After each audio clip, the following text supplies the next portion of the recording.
സവർക്കറെ ചൊല്ലി വീണ്ടും വിവാദം. സവർക്കർ സ്വാതന്ത്ര്യ സമര പോരാളിയാണെന്ന് ഗവർണർ രാജേന്ദ്ര അർലേക്കർ. SFI നേതാക്കൾക്കെതിരെ ഗവർണറുടെ രൂക്ഷ വിമർശനം. ഗവർണറെ പിണക്കാനാവാതെ സംസ്ഥാന സർക്കാർ.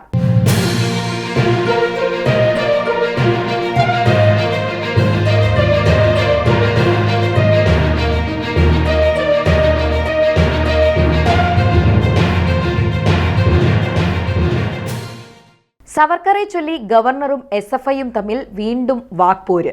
മുൻ ഗവർണർ ആരിഫ് മുഹമ്മദ് ഖാൻ SFI നേതൃത്വവുമായി ശത്രുതയിലായിരുന്നുവെങ്കിലും പുതിയ ഗവർണർ രാജേന്ദ്ര അർലേക്കർ ഇതുവരെയും SFI നേതാക്കളുമായി കൊമ്പുകോർത്തിരുന്നില്ല. എന്നാൽ ഇപ്പോൾ SFIയുടെ ഒരു ബാനറിനെ ചൊല്ലിയാണ് തർക്കം മൂർച്ഛിച്ചിരിക്കുന്നത്. കോഴിക്കോട് സർവകലാശാലയുടെ സെനറ്റ് യോഗത്തിൽ പങ്കെടുക്കാൻ എത്തിയപ്പോഴാണ് ഗവർണർ സവർക്കർക്കെതിരായ ബാനർ കണ്ടതും അതിനെതിരെ പ്രതികരിച്ചതും. ചാൻസലറെയാണ് വേണ്ടത്, അല്ലാതെ സവർക്കറെയല്ല എന്ന ബാനറാണ് SFI ഉയർത്തിയിരുന്നത്. മുൻ ഗവർണർ ആരിഫ് മുഹമ്മദ് ഖാനുമായി തർക്കങ്ങളും സംഘർഷങ്ങളും നിലനിന്ന സമയത്ത് ഉയർത്തിയ ബാനറായിരുന്നു ഇത്.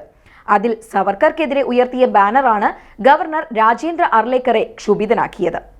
സവർക്കർ രാജ്യത്തിന്റെ ശത്രുവാണോ എന്ന് രൂക്ഷ ഭാഷയിലാണ് ഗവർണർ ചോദിച്ചത്. രാജ്യത്തിനായി ത്യാഗം ചെയ്തയാളാണ് സവർക്കർ എന്ന് വിസ്മരിക്കരുതെന്ന് ഗവർണർ കൂട്ടിച്ചേർക്കുകയും ചെയ്തു. സവർക്കർ ഒരിക്കലും രാജ്യത്തിന്റെ ശത്രുവായിരുന്നില്ല. സ്വന്തം കുടുംബത്തെ പോലും മറന്നുകൊണ്ട് രാജ്യത്തിന് വേണ്ടി പ്രവർത്തിച്ചയാളാണ് സവർക്കർ.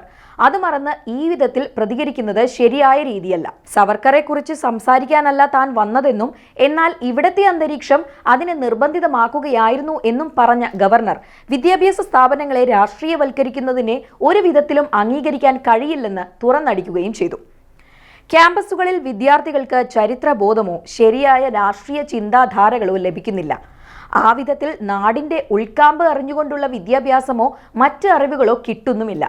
വൈസ് ചാൻസലർ ഈ കാര്യത്തിൽ കൂടുതൽ ശ്രദ്ധ ചെലുത്തേണ്ടതുണ്ടെന്നും ഗവർണർ കൂട്ടിച്ചേർക്കുകയും ചെയ്തു. ഇന്ത്യയുടെ സ്വാതന്ത്ര്യ സമര ചരിത്രത്തിൽ സവർക്കർ വഹിച്ച പങ്കിനെ ചൊല്ലി വലിയ തർക്കങ്ങൾ ഇപ്പോഴും നിലനിൽക്കുന്നുണ്ട്. സവർക്കറെ ധീരനായ സ്വാതന്ത്ര്യ സമര സേനാനി എന്ന നിലയിലാണ് സംഘപരിവാർ കേന്ദ്രങ്ങൾ വിലയിരുത്തുന്നത്. എന്നാൽ ബ്രിട്ടീഷ് വാഴ്ചയ്ക്ക് മുന്നിൽ കീഴടങ്ങി മാപ്പ് പറഞ്ഞ് രക്ഷപ്പെട്ടയാളാണ് സവർക്കർ എന്ന പ്രചരണവും ശക്തമായി നിലനിൽക്കുന്നുണ്ട്. അതുകൊണ്ട് തന്നെ സവർക്കറെ സ്വാതന്ത്ര്യ സമര പോരാളിയായി ഇടത് കക്ഷികൾ അംഗീകരിക്കാറുമില്ല. ഗവർണർ ആരിഫ് മുഹമ്മദ് ഖാനെ പോലെയുള്ളവർ അതുകൊണ്ടുകൂടിയാണ് മുൻ ഗവർണർ ആരിഫ് മുഹമ്മദ് ഖാൻ ക്യാമ്പസിലെത്തിയ സമയത്ത് പ്രതിഷേധ സൂചകമായി സവർക്കർക്കെതിരായ പ്രതിഷേധം കൂടി SFI പ്രവർത്തകർ ഉയർത്തിയത്. മുൻ ഗവർണർ ആരിഫ് മുഹമ്മദ് ഖാനും സംസ്ഥാന സർക്കാരും തമ്മിൽ സ്വരച്ചേർച്ചയിലായിരുന്നില്ല എന്ന വിവരം പരസ്യമായ രഹസ്യമാണ്. സർക്കാരും രാജ്ഭവനും തമ്മിൽ പരസ്യമായി പലതവണ ഏറ്റുമുട്ടുകയും ചെയ്തു. ഗവർണറും സംസ്ഥാന സർക്കാരും തമ്മിലുള്ള ബന്ധം ഇത്രയേറെ കലുഷിതമായ മറ്റൊരു സാഹചര്യവും കേരളത്തിൽ ഇതുവരെയും ഉണ്ടായിട്ടുമില്ല. അതുകൊണ്ട് തന്നെ പുതിയ ഗവർണറായി രാജേന്ദ്ര അർലേക്കർ കേരളത്തിലെത്തിയപ്പോൾ മുൻ ഗവർണറുടെ തനിയാവർത്തനമാവാതെ ഇരിക്കാൻ സംസ്ഥാന സർക്കാർ നടത്തിയ കഠിനാധ്വാനം വലിയ അളവോളം വിജയിക്കുകയും ചെയ്തിരുന്നു. പുതിയ ഗവർണറും സംസ്ഥാന സർക്കാരും തമ്മിൽ തികഞ്ഞ ആത്മവിശ്വാസത്തോടെയും ഒത്തുതീർപ്പുകളിലൂടെയും ക്രിയാത്മകമായി പ്രവർത്തിക്കുന്നു എന്ന പ്രതീതി സൃഷ്ടിക്കാനും സർക്കാരിന് കഴിഞ്ഞിരുന്നു. ഗവർണർ ആരിഫ് മുഹമ്മദ് ഖാനെ പോലെയല്ല പുതിയ ഗവർണർ രാജേന്ദ്ര അർലേക്കർ എന്ന് പൊതുസംസാരം ഉയരുകയും ചെയ്തു. മുഖ്യമന്ത്രി പിണറായി വിജയനും ഗവർണർ രാജേന്ദ്ര അർലേക്കറും തമ്മിൽ സൗഹാർദ്ദപരമായ അന്തരീക്ഷം നിലനിൽക്കുന്നു എന്ന പ്രതീതിയും വ്യാപകമായി സൃഷ്ടിക്കപ്പെട്ടിരുന്നു. ആവിധം സൗഹാർദ്ദപരമായ അന്തരീക്ഷത്തിനാണ് ഇപ്പോൾ തിരിച്ചടി ഉണ്ടായിരിക്കുന്നത്.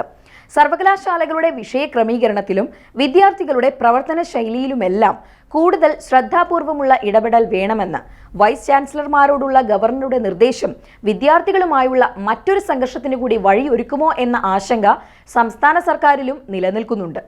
അതുകൊണ്ട് തന്നെ ഗവർണർ തെറ്റിദ്ധരിക്കപ്പെട്ടതാണെന്ന വിധത്തിൽ വസ്തുതകളെ ലഘൂകരിക്കാനുള്ള നീക്കങ്ങളാണ് സംസ്ഥാന സർക്കാർ ആരംഭിച്ചിരിക്കുന്നത്. എന്തുതന്നെയായാലും മുൻകാലങ്ങളിലെ പോലെ ഗവർണർ വിദ്യാർത്ഥി സംഘർഷമായി ക്യാമ്പസ് വിഷയങ്ങൾ മാറാൻ സർക്കാർ ഇനി അനുവദിക്കുകയില്ല എന്നത് സുവ്യക്തം. അതുകൊണ്ടുകൂടിയാണ് ഈ വിഷയത്തിൽ SFI പോലെയുള്ള ഇടത് വിദ്യാർത്ഥി സംഘടനകൾക്ക് കർശന താക്കീത് സംസ്ഥാന സർക്കാർ നൽകിയിരിക്കുന്നത്.